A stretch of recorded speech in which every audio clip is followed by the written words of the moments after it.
মাঝে মধ্যে আমার কাছে মনে হয় দুনিয়ার সবথেকে কঠিন কাজ হলো হাসব্যান্ডকে কনভিন্স করা যে ছবি ভিডিও তুলে দাও। সে নিজেও তুলবে না, আমাকেও তুলে দিবে না। তো তাকে কত রিকোয়েস্ট করে যে আমি আমার কয়েকটা ছবি ভিডিও ক্যাপচার করাই, তো আপনারা সেটা ভাবতেও পারবেন না। তো সেই দিন তার উইকেন্ডে ছিল আর আমরা ইভিনিং ওয়াকিংয়ে বেরিয়েছিলাম।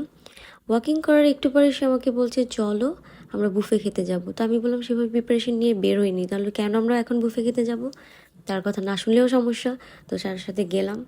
তো সে এমন একটা জায়গায় নিয়ে গেল যে যেটা খাচ্ছিলাম খুবই টেস্ট ছিল, খাবারের কোয়ালিটিও খুব ভালো ছিল।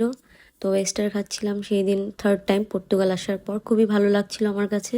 এই রেস্টুরেন্টের এনভায়রনমেন্টটাও ভালো ছিল আর খাবার কোয়ালিটিতে আমি আগেই বললাম ভালো লেগেছে। আর এই দেশে আসার পর একদিন গিয়েছিলাম এখানে, আর এখন যাওয়া হলো।